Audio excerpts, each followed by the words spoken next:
Aku dan Tiwi berlari menuju tenda. Dari jauh, Raka dan Farel terlihat panik sambil memeriksa beberapa pendaki yang terlihat aneh. "Raka, mereka kenapa?" tanyaku dengan bingung. "Gak tahu Lang, awalnya gue manggil mereka buat minta tolong, tapi tiba-tiba ada beberapa pendaki yang tiba-tiba kayak begini," jawab Raka. Aku memperhatikan pendaki itu. Matanya terlihat melotot dan terus mengeram. "Kesurupan?" tanya Tiwi. "Kita gak bisa mastiin, kita bawa masuk dulu aja ke tenda biar aman," balasku pada Tiwi. Aku menoleh ke sekitar dan terlihat beberapa pendaki juga terlihat sibuk dengan teman-temannya yang juga mengalami hal yang sama. "Gak ada yang boleh pergi. Urusan itu harus dituntaskan di sini." Terdengar pendaki yang coba ditolong oleh Farel berbicara dengan geraman yang mengerikan. "Bawa masuk ke tenda sini aja, Mas." Salah seorang pendaki memanggil kami dan meminta kami membawa pendaki yang kesurupan itu ke dalam tenda. Dia terlihat berkeringat seolah sempat kewalahan menangani salah satu temannya yang bernasib sama. Pergi dari sini." Tiba-tiba terdengar suara teriakan dari seorang yang terjatuh terduduk keluar dari tendanya. Aku belum melihat dengan jelas siapa orang itu, tapi aku dapat memastikan itu tenda milik siapa. "Itu tendanya Mas Firman kan, Lang?" Aku mengiyakan. "Kita ke sana, tapi sebelumnya kita antarkan dulu orang ini ke teman-temannya." Suasana malam itu terasa sangat mencekam. Pendaki yang kesurupan seringkali memberontak dan mencoba menyakiti mereka yang mencoba untuk membantunya. "Tolong perbannya, sekalian sama obat merah, ada yang terluka." "Air, minyak angin, tenda di sini butuh air, ada yang punya?" Terdengar suara beberapa orang dari luar saling berteriak meminta bantuan peralatan yang mereka butuhkan. "Tadi sampai ada yang manjat pohon, terus menjatuhkan diri, Lang," ucap Farel sambil meletakkan salah satu pendaki yang kesurupan itu ke dalam tenda. "Hah, gila, yang bener kamu?" "Iya Mas, tadi teman saya berlaku seperti monyet," tambah seorang pendaki pemilik tenda itu. Aku menoleh pada Tiwi. Kali ini aku benar-benar khawatir dengan keadaan Mas Firman dan teman-temannya yang berada di tenda tadi. "Tiwi, kita ke tendanya Mas Firman." Bentar, kita ikut. Di sana sepertinya lebih darurat," ucap Farel. Kami pun meninggalkan tenda itu dan segera menuju tenda Mas Firman. Dari dalam tenda terdengar suara alunan doa-doa dan ayat suci yang dibacakan para pendaki untuk menenangkan teman-teman mereka yang dalam gangguan makhluk halus. Dan itu Mas Sugih. Dia terlihat tersiksa dengan wajah penuh amarah dan mata yang melotot melihat ke dalam tenda. Di belakangnya ada Mas Ibnu yang mati-matian menahannya. "Mas Ibnu, Mas Sugih kenapa?" teriakku yang segera menghampirinya dan membantu menahan tubuh Mas Sugih. "Sama seperti yang lain, Lang. Kalian semua jangan mendekat ke tenda dulu. Firman lagi mencoba menghentikan makhluk itu," peringatan dari Mas Ibnu. Seketika kami menjaga jarak dari tenda itu. Namun rasa ingin tahu membuat kami mencari posisi untuk mengintip apa yang terjadi di dalam tenda itu. Mas Firman, ia menggenggam kembali sebuah pisau kecil seukuran telunjuk itu di tangannya dan terus membacakan sesuatu yang lebih seperti mantra dibandingkan sebuah doa. Dan di hadapannya itu, aku benar-benar tidak menyangka akan melihat sosok itu lagi. Makhluk berbentuk wanita yang melayang di tengah-tengah tenda dengan wajah penuh darah dan kulit yang melepuh. "Kuntilanak itu mengejar kita?" tanyaku. "Apa dia mau balas dendam dengan perbuatan Mas Firman tadi?" tanya Tiwi. Raka dan Farel menatap kami seolah tidak mengerti apa yang kami tanyakan. Namun Mas Ibnu terlihat setengah ragu untuk menjawab kami. "Makhluk itu menghadang kami tadi bukan tanpa alasan. Makanya Mas Firman terpaksa mengusirnya dengan jimat agar dia bisa pergi," jawab Mas Ibnu. "Apa? Alasan apa yang membuat makhluk itu menghadang kita?" tanyaku. Dan Mas Ibnu hanya menggeleng. "Saya nggak tahu, tapi kalau dia sampai bisa membawa sebanyak ini makhluk ke sini, pastilah sesuatu yang tidak wajar," ucapnya. Tidak seperti tadi. Kali ini Mas Firman terlihat kesakitan seperti ada sesuatu yang menyiksanya. Tak berapa lama terlihat darah bermuncratan dari mulut Mas Firman. "Setan brengsek!" keluh Mas Firman di hadapan kuntilanak yang terus tertawa itu. Spontan aku mendekat dan bersiap mengeluarkan Mas Firman dari dalam tenda untuk menyelamatkannya. Namun sepertinya Mas Firman belum mau menyerah. Ia kembali membaca mantra lagi dan melemparkan pisau jimat miliknya ke sosok kuntilanak itu. Kali ini benda itu menembus tubuh makhluk itu dan terbakar bersamanya. Suara teriakan mengerikan dari makhluk itu menggema ke seluruh hutan hingga beberapa pendaki keluar memastikan apa yang sebenarnya terjadi. Makhluk itu terlihat tersiksa dengan api yang membakarnya, namun terus menatap tajam ke arah Mas Firman. "Mampus kamu setan brengsek!" umpat Mas Firman yang terlihat puas. Akhirnya makhluk itu menghilang diikuti dengan sadarnya para pendaki yang kesurupan tadi. Mas Sugih pun juga perlahan mendapatkan kesadarannya. "Buat api unggun, kita kumpul di tengah." Terdengar suara salah seorang pendaki berteriak dari luar. Mungkin mereka ingin membahas permasalahan ini dengan semuanya. "Jangan ceritakan kejadian tadi di dalam tenda," ucap Mas Firman.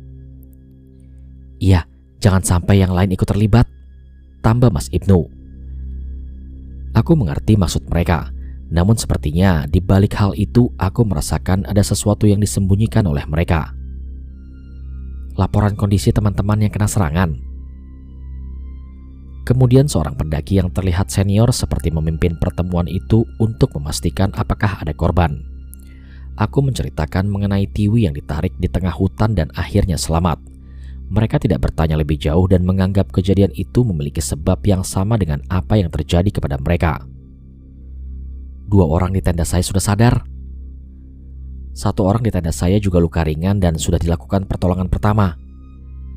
Satu persatu perwakilan tenda melaporkan kondisi saat ini. Beruntung tak ada satupun korban jiwa saat itu. Namun raut wajah trauma terlihat di sebagian wajah para pendaki itu. "Apa ada yang melanggar pantangan? Atau sesuatu yang memicu kemarahan penunggu di sini?" tanya orang itu lagi. Kemudian semuanya saling menatap. Namun tak ada satupun yang berbicara seolah mereka memang tidak tahu penyebab mengapa makhluk-makhluk itu menyerang mereka. Aku menatap ke arah Mas Ibnu dan Mas Sugih, dan mereka menutup mulutnya rapat-rapat dan tidak merespon apapun. Akhirnya kejadian tadi dianggap sebagai teguran dari penghuni hutan ini. Kami pun saling memberi himbauan untuk menjaga sikap dan terus berdoa untuk melindungi diri dari makhluk tak kasat mata di sekitaran kami. "Galang, gue masih ngerasa gak aman," ucap Raka. "Sama, pengen cepet-cepet pergi gue," tambah Farel. Aku melihat kondisi Tiwi yang masih lemas dan basah dengan guyuran hujan. Di satu sisi sepertinya kami pun masih kelelahan. "Gue ikut kalian aja deh, mau tetap di sini atau lanjut perjalanan?" jawabku yang sudah bingung dengan apa yang harus diperbuat. Raka dan Farel pun melihat kondisi kami, dan sepertinya mereka juga butuh istirahat dengan semua yang baru saja terjadi. "Kita prepare aja, istirahat dulu, besok pagi langsung cabut," ucap Raka. Kami yang sudah kelelahan pun serentak setuju dengan keputusan itu.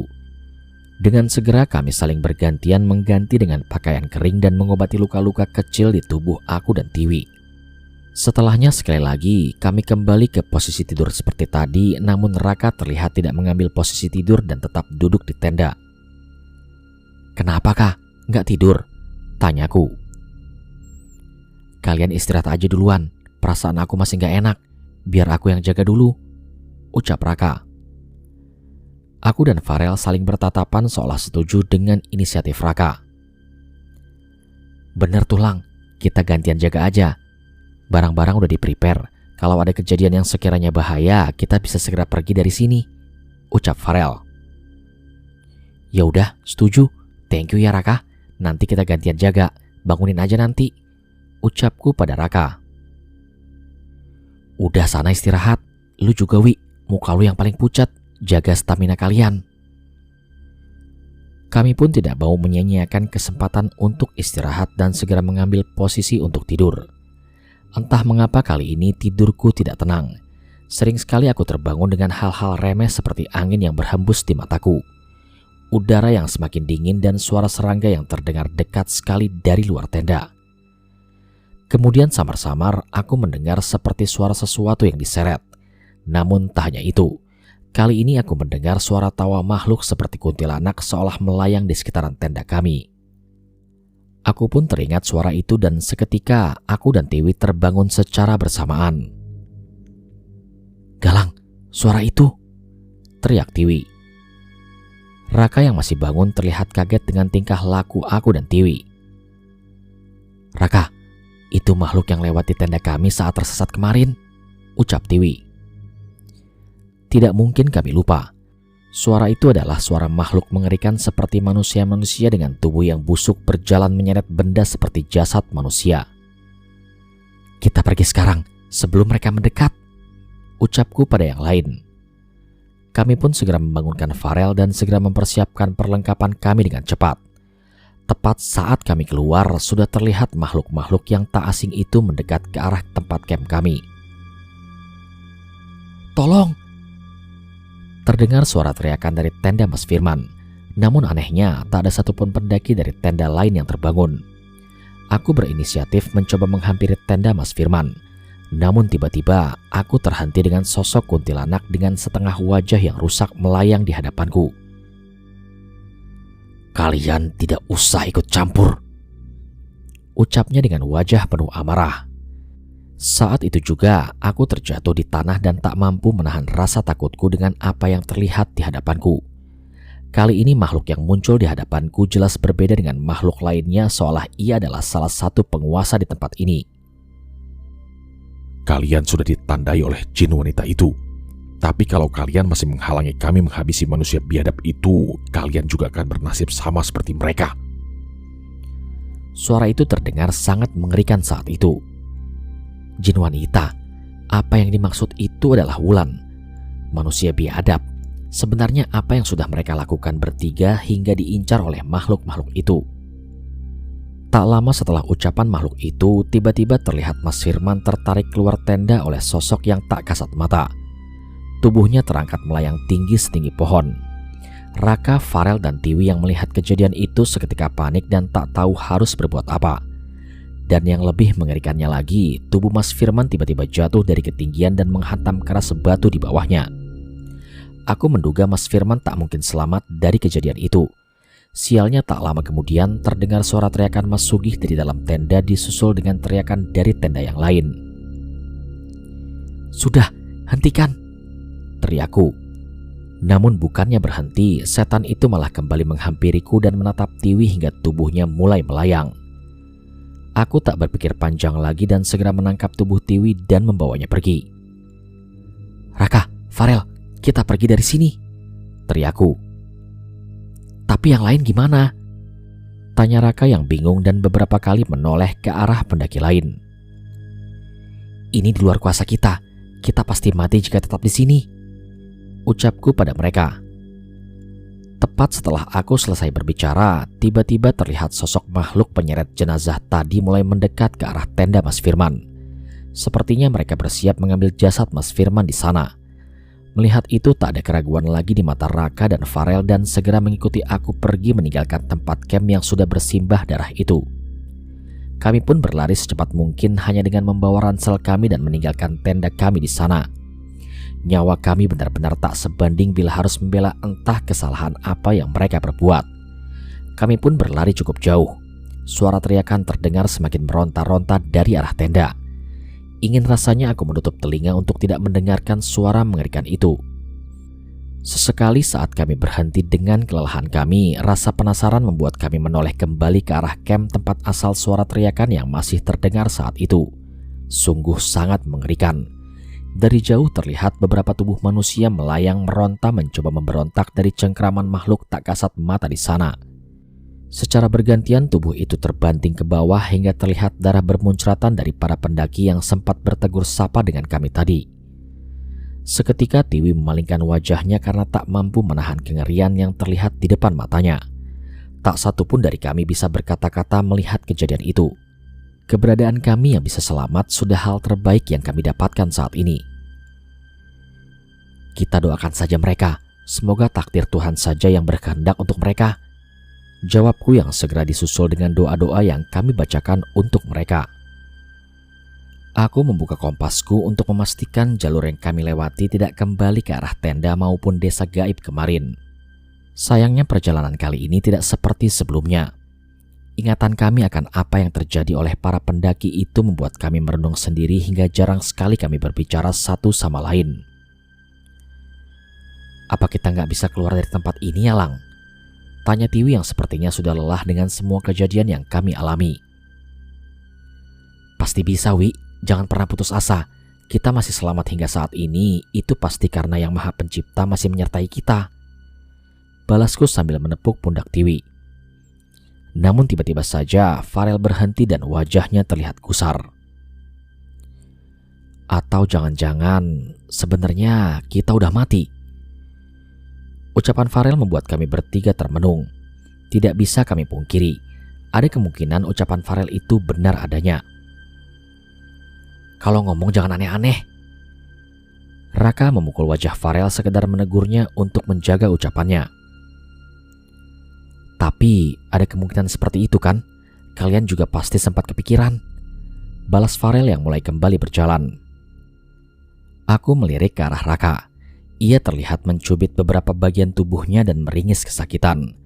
Sepertinya ia juga sedikit terbawa omongan Farel. Heh, kenapa lu? Sok-sokan marahin Farel, malah sendirinya yang begitu. Ledekku pada Raka. Iya, Lang, bikin kepikiran aja itu bocah. Kan kalau emang kita beneran ini roh, harusnya kita bisa terbang kan? Gak capek-capek begini. Aku sedikit tertawa mendengar perkataan dari Raka. Tiwi pun tiba-tiba melompat seolah mempraktekkan cara untuk terbang.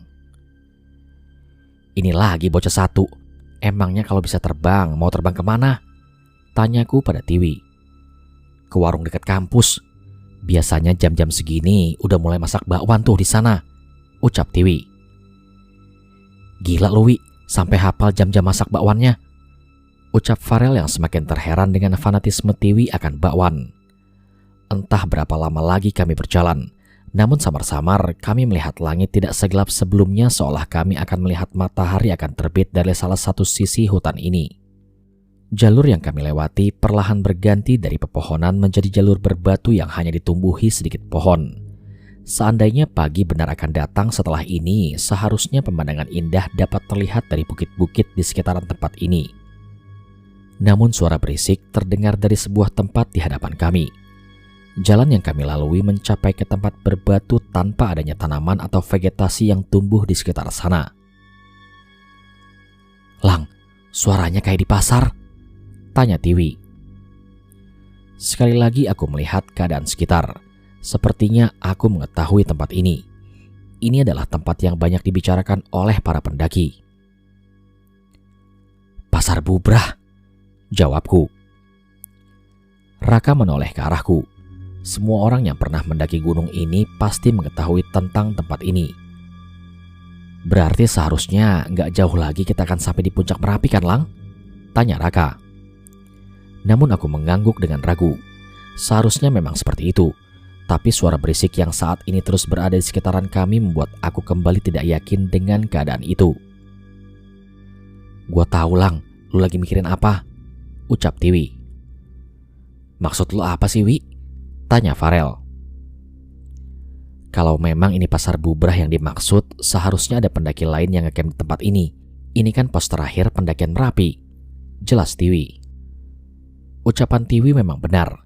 Saat ini kami belum lolos dari bahaya jalur gaib yang kami lewati.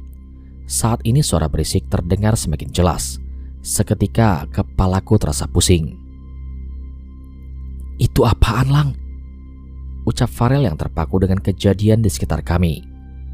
Samar-samar terlihat bayangan keramaian orang dari zaman dulu lalu lalang di sekitaran kami. Tak lama kemudian berubah menjadi pemandangan tenda-tenda yang terpasang di tempat ini. Bener, Wi, kita masih tersesat, ucap Raka. Pemandangan itu terus berganti-ganti hingga suatu ketika terlihat pemandangan di mana berbagai makhluk seperti pocong, jin dan siluman berlalu lalang di sekitaran kami seolah memang disinilah tempat mereka. Gimana ini, Lang? Kita terus jalan? Tanya Farel. Aku menoleh ke belakang. Semua yang terlihat di sekitar kami tak ada yang benar-benar jelas. Berjalan kembali pun tak akan merubah keadaan menjadi lebih baik. Kita lanjut, jangan berhenti berdoa. Manusia adalah makhluk paling sempurna yang diciptakan oleh Tuhan. Selama kita nggak ada niat jahat di hati kita, maka seharusnya kita nggak perlu takut dengan semua yang terlihat di tempat ini. Ucapku pada yang lain. Walaupun terdengar berani, sebenarnya seluruh tubuhku gemetar dan wajahku sepertinya mulai pucat melihat makhluk-makhluk dengan wajah mengerikan lalu lalang melewati kami. Namun sepertinya Tiwi sadar akan hal ini, dan tiba-tiba saja ia menggandeng tanganku dan menggenggamnya dengan erat. Aku yang kaget segera menoleh ke arahnya, namun ia malah kembali menatapku dan tersenyum seolah berniat untuk menyemangatiku. Apa yang akan dipikirkan Raka atau Farel saat melihat hal ini? Ia pasti akan meledekku habis-habisan. Tapi itu belum seberapa. Yang lebih aku takutkan bila ada salah satu dari mereka yang cemburu hingga merusak persahabatan kami. Namun perasaan khawatirku ternyata sirna dalam sekejap. Saat itu Raka merangkul pundakku dan Farel merangkul pundak Tiwi seperti layaknya kami berjalan-jalan di tempat favorit kami. Tenang Lang, kali ini kita berempat. Bahkan dosen killer pun berani gue kerjain kalau geng kita lengkap, ucap Farel. Kualat lu, kalau nggak lulus gue kirimin karangan bunga ntar ya, balas Tiwi sekedar meledek. Itu sih namanya niat. Kami berjalan melalui semua kengerian itu bersama dengan perbincangan-perbincangan yang membuat kami nyaman. Tak lupa dalam hati kami selalu berdoa memohon perlindungan dari Yang Maha Pencipta. Aku pun tersenyum. Benar saja, kami berhasil melalui kerumunan makhluk itu dengan tenang tanpa memperdulikan kengerian dari wujud mereka. Awalnya aku bersiap untuk bernafas lega, namun tiba-tiba saja di ujung pasar gaib itu berdiri sosok-sosok wajah yang aku kenal. 3 orang pendaki. Lang, itu Mas Firman, Mas Sugi, dan Mas Ibnu, tanya Tiwi dengan heran. Namun tak hanya Tiwi yang heran. Aku yang sudah jelas melihat kematian Mas Firman hanya melongok melihat sosok itu. Terlebih lagi ketika sosok itu menatap kami dengan penuh amarah dan wajah yang banjir dengan darah. Sontak perasaan tenang kami berempat seketika berubah menjadi kekhawatiran. Mas Firman? Aku mencoba memanggil sosok yang berdiri di hadapan kami dengan wajah penuh amarah. Kalian juga harus mati, ucap Mas Firman dengan wajah bengis. Entah datang dari mana, tiba-tiba Mas Firman dan kawan-kawannya membawa sebilah pisau tebas dan berjalan menghampiri kami. Mas, tunggu Mas. Maafkan kami Mas, kami gak bisa berbuat apa-apa, ucapku yang perlahan mundur berusaha menjauh dari mereka. Lang, lari Lang, kita lari aja, teriak Raka pada kami. Namun belum sempat berlari, tiba-tiba wajah Mas Ibnu yang penuh darah sudah berada di hadapan Raka. Sialnya Mas Sugi sudah mendekat ke arah Tiwi dan Tiwi pun mencoba menghindarinya. Sebuah sabetan pisau diarahkan kepadaku. Aku menghindarinya hingga terjatuh. Namun sebenarnya aku lebih khawatir dengan Tiwi. Beruntungnya Farel sudah berlari menghampiri Tiwi untuk menghentikan Mas Sugi. Aku dibuat tidak mengerti. Seandainya mereka sudah mati, bagaimana bisa mereka menggenggam pisau untuk mencoba membunuh kami? Seketika aku lengah hingga pisau itu berhasil membesat lenganku hingga darah segar menetes di pasir sekitar kami. Saat itu juga aku tak ragu bahwa sosok mereka memang bisa melukai kami. Tiwi, lari! Teriak Farel. Sayangnya tempat Tiwi berada saat ini didominasi dengan tanjakan yang tak mungkin ia untuk melarikan diri dengan cepat. Saat Mas Sugih berhasil mementalkan Farel, ia segera bersiap menebas Tiwi dengan rasa dendam yang begitu terlihat di wajahnya. Tiwi pun mencoba menghindar, namun dengan posisinya saat ini ia tak dapat menjaga keseimbangan dan akhirnya terpeleset. Aku tercengang melihat kejadian itu. Tubuh Tiwi terjatuh dan terguling-guling terjatuh di antara bukit-bukit batu yang berada di sekitaran kami. Tiwi! Aku berteriak sekencang-kencangnya dan berlari ke arahnya. Tidak terlihat. Undakan-undakan batu di tempat Tiwi terjatuh tertutup kabut tipis dan bebatuan-bebatuan. Tiwi, jawab gua! Teriak Farel. Sayangnya sama sekali tak ada jawaban. Sialnya setan Mas Firman kembali mendekatiku dan mengangkat pisaunya seolah ingin menghabisiku. pikiranku jelas kalut. Penyesalanku akan Tiwi membuat tidak lagi memikirkan apa yang terjadi di sekitaranku. "Jangan goblok, Galang!" Tiba-tiba Raka mendorong tubuhku. Alhasil aku selamat, namun serangan Mas Firman itu melukai bahu Raka. Jantungku semakin berdegup kencang dan merasa menyesal seandainya satu lagi temanku akan celaka.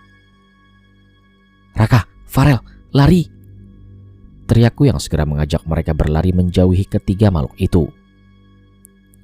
Tiwi gimana, Lang?" teriak Farel. Aku menghapus air mataku berusaha merelakan Tiwi yang tak dapat kutemukan di mana tubuhnya. Saat ini kedua temanku lah yang menjadi prioritasku. Aku menarik tubuh Farel dan memaksanya menjauh. Raka yang lebih bisa berpikir jernih mulai mengikutiku berlari menuju ke arah hutan. Namun belum sempat melangkah lebih jauh, tiba-tiba terlihat sosok makhluk yang muncul dari dalam kabut. Sekilas aku mengetahui sosok yang membawa ransel itu, si pendaki tanpa kepala. Kami bertiga berhadapan langsung dengannya. Raka dan Farel terlihat panik. Namun aku tahu sosok itu bukan sosok yang jahat. Makhluk itu melewati kami dan menghampiri wujud setan Mas Firman dan teman-temannya. Seketika Mas Firman terpaku dan tak dapat berkata apa-apa. Ia mencoba melampiaskan kemarahannya dengan mencoba menebaskan pisaunya ke arah makhluk tanpa kepala itu. Namun ia berkali-kali mengurungkan niatnya. Kami bertiga hanya terpaku melihat kejadian itu. Apa hubungannya antara pendaki tanpa kepala itu dengan Mas Firman dan yang lainnya?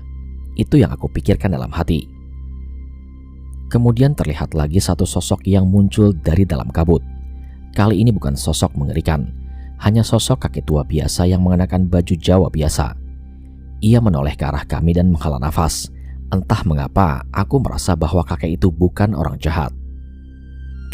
Kakek siapa?" tanyaku. "Kalian diam dulu," balas kakek itu tanpa alasan. Ia berdiri tepat di sebelah pendaki tanpa kepala itu dan membacakan berbagai doa yang cukup panjang.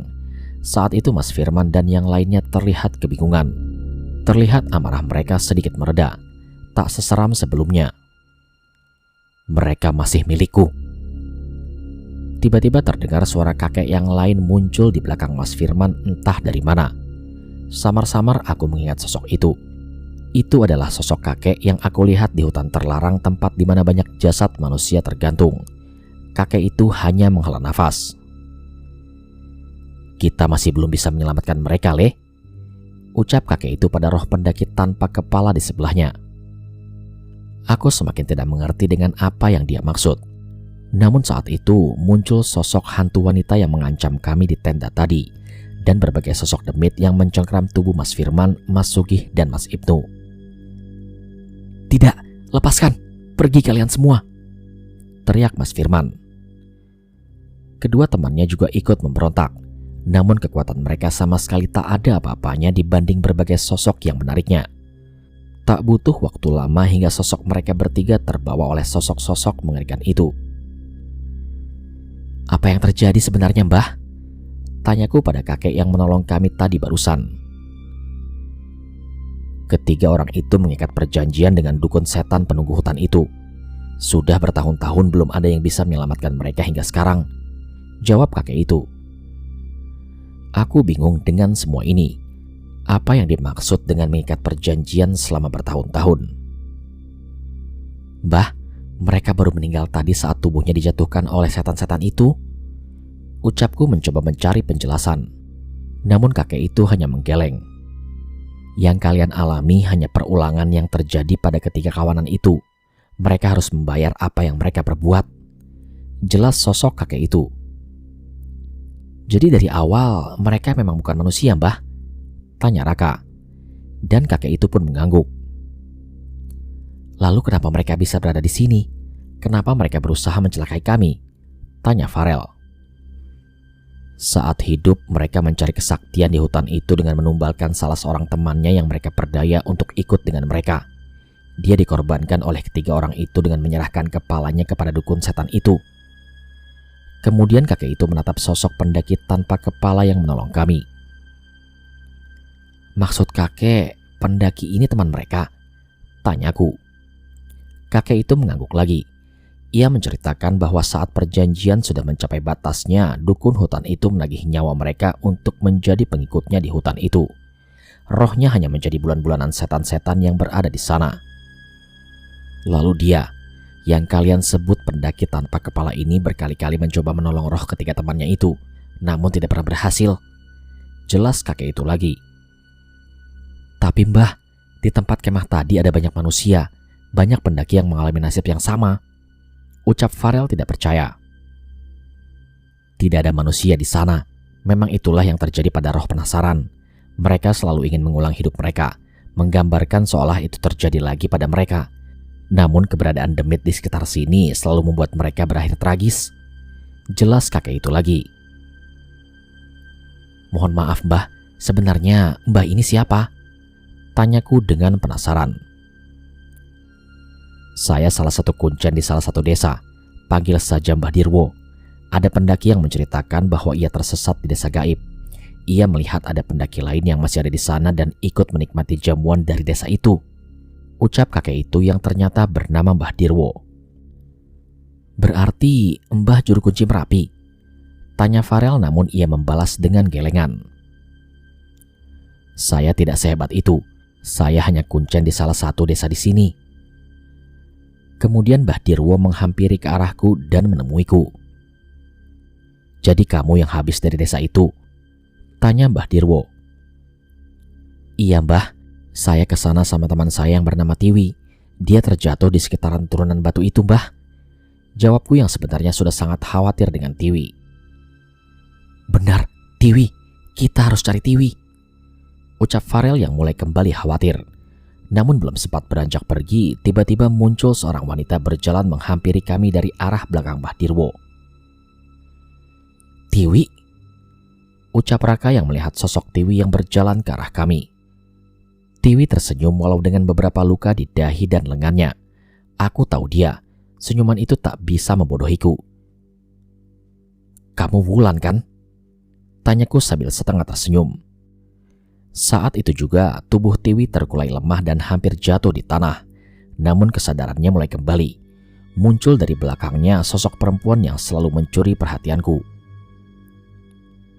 Wulan, kenapa? Tanyaku.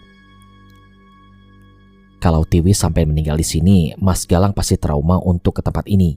Itu artinya kita tidak bisa bertemu lagi, Mas. Ucapnya sambil mendekat ke arahku dan menatapku dengan polos.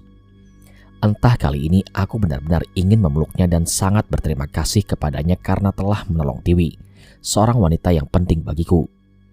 Raka dan Farel segera membantu Tiwi sekaligus memandang dengan aneh saat aku memeluk Wulan. Tapi terserahlah, saat ini Wulan menjadi sosok yang paling penting bagiku. Wulan pun tersenyum seolah kali ini merasa nyaman dengan pelukanku. Kamu izinkan dia pergi dari desamu? Tanya Mbah Dirwo. Wulan kemudian melepaskan pelukanku dan mengangguk ke arah Mbah Dirwo. Terlihat Mbah Dirwo terlihat lega. Dan sepertinya berkat jawaban Wulan itu, dia tidak harus repot-repot menyelamatkanku dari alam aneh ini.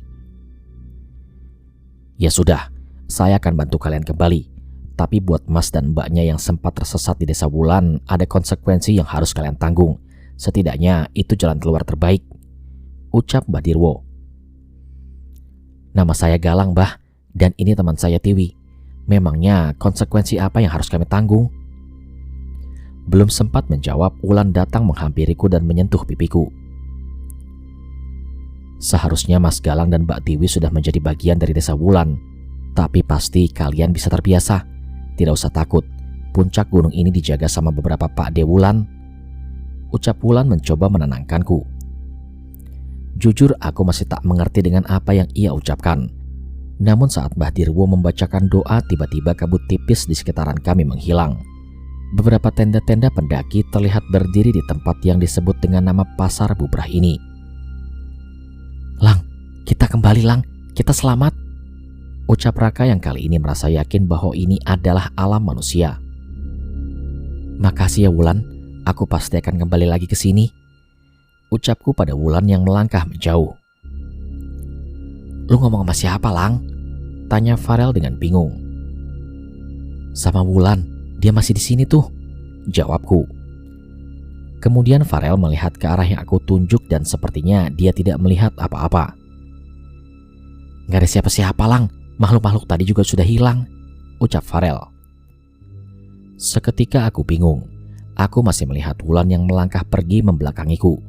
Pendaki tanpa kepala itu pun masih berada tak jauh dari kami. "Sepertinya ini konsekuensinya, Lang. Saat ini kita bisa melihat mereka," ucap Tiwi yang sepertinya membaca situasi ini. Mendengar apa yang diucapkan oleh Tiwi, aku pun segera panik. Dan benar saja, aku menoleh ke beberapa arah pepohonan dan terlihat makhluk hitam yang memandangi pendaki dari atas pohon. Satu sisi di dalam hutan juga terlihat beberapa roh melayang-layang di antara beberapa pohon. Ini seperti tadi, hanya saja kali ini semua itu bersatu dengan apa yang terlihat di alam manusia. "Lang, lu gak apa-apa kan?" tanya Raka. Aku masih belum menjawab. Namun Mbah Dirwo datang menghampiriku dan mengajak Tiwi mendekat. "Ada yang bilang ini musibah, ada yang bilang ini adalah anugerah. Semua ini tergantung pada kalian sendiri," ucapnya memberi nasihat. "Apa tidak ada cara untuk mengembalikan kemampuanku ini, Mbah?" tanyaku pada Mbah Dirwo. "Tidak ada, semua ini takdir. Hanya ilmu ikhlas yang bisa membuat kalian menerima hal ini," jawab Mbah Dirwo. Aku dan Tiwi saat itu saling bertatapan. Kami tahu dengan jelas, hal ini harus kami terima sebagai bayaran atas keselamatan kami. Kemudian tak lama setelahnya, Mbah Dirwo kembali menuruni jalur pendakian dengan cepat tanpa alas kaki.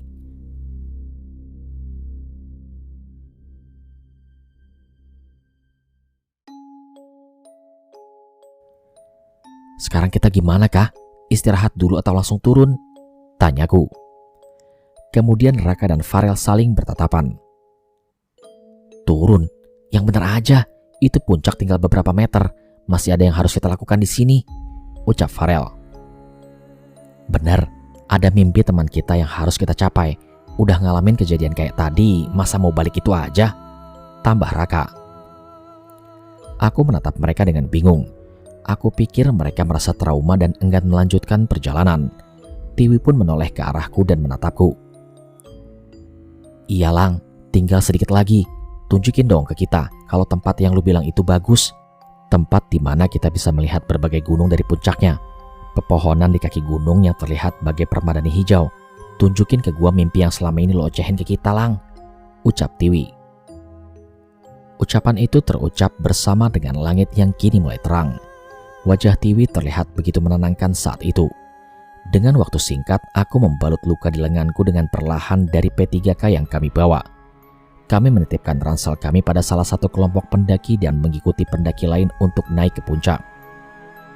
Kami melewati lahan tandus bebatuan dari pos Pasar Bubrah untuk mencapai titik puncak yang disebut sebagai Puncak Garuda itu. Semakin ke atas, medan semakin berbahaya. Pasir dan kerikil tak dapat menahan pijakan kami. Kami mulai mendaki dengan tangan ditemani dengan cahaya keemasan yang muncul dari arah timur. "Lang, bagus banget, Lang. Itu gunung apa?" tanya Tiwi yang menghentikan langkahnya dan mengagumi pemandangan dari arah timur itu. "Kalau di sebelah timur berarti Gunung Lawu. Di atas sana lu bakal lihat pemandangan yang lebih keren," jawabku pada Tiwi. Raka dan Farel saling menatap. Ia mempercepat langkahnya seolah menjadi lebih semangat dibanding denganku. Dan tak butuh waktu lama hingga kami dapat melihat langit tanpa batas di atas kami. "Sampai, Lang, kita sampai."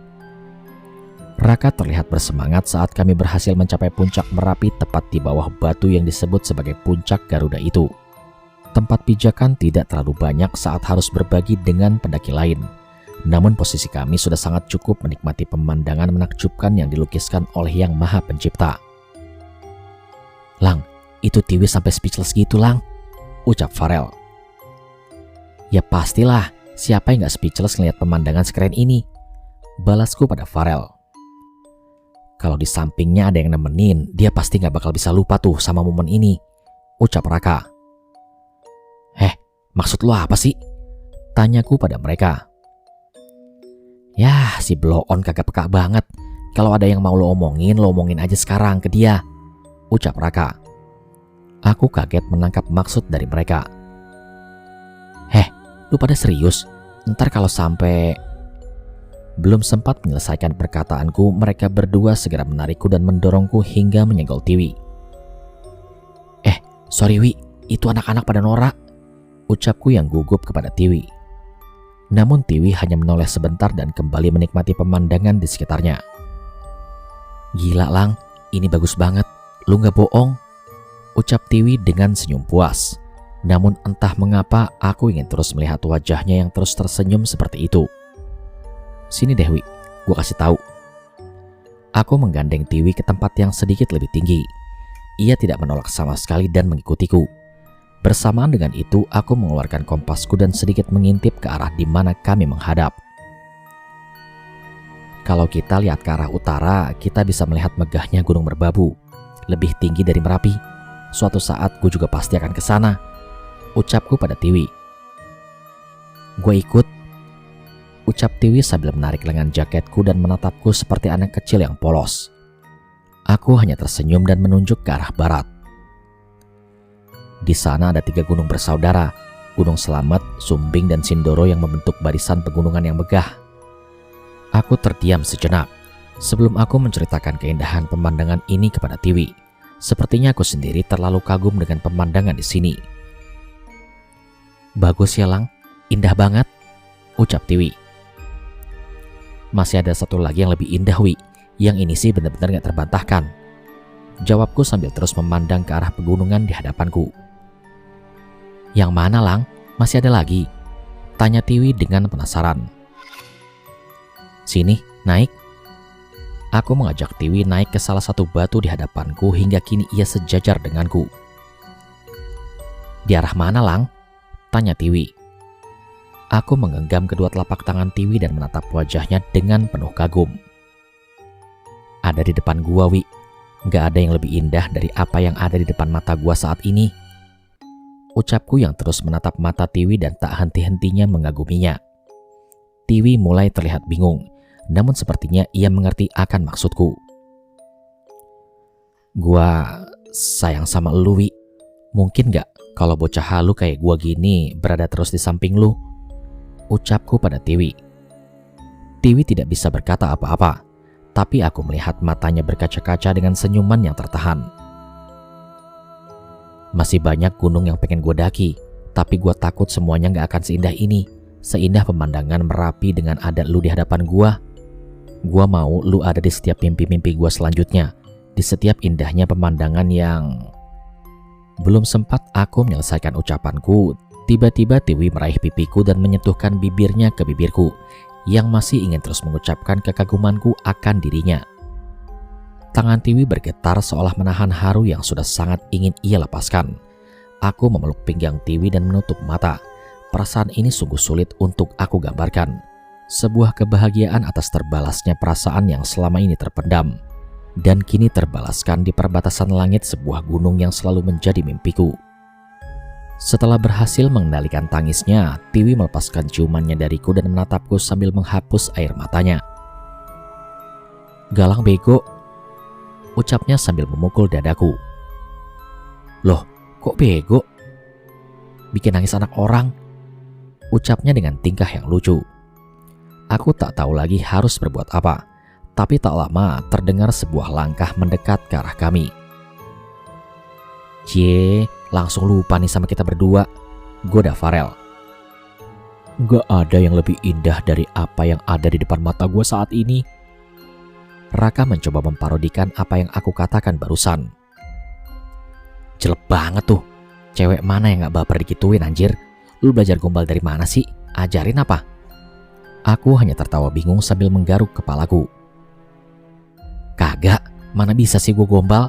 Jawabku. Lah, terus tadi apaan? Tanya Farel.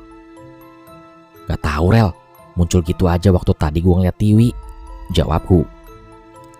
Tiwi menatapku lagi dengan senyum dan memelukku, namun kali ini tanpa rasa canggung lagi. Sementara kedua temanku itu masih saja sibuk meledekku. Untuk Yang Maha Pencipta, terima kasih atas semua anugerah yang kau berikan kepadaku saat ini. Biarkan aku terus menjaga mereka, menjaga Pratiwi Dwi Anandita ciptaanmu yang terindah ini. menjaga Abi, Raka Pradana, dan Farel, teman-teman berharga yang selalu ada di setiap aku membutuhkan mereka, dan menjaga megahnya alam Merapi ciptaanmu yang membuat aku semakin menghargai keberadaan mereka yang ada di sekitarku.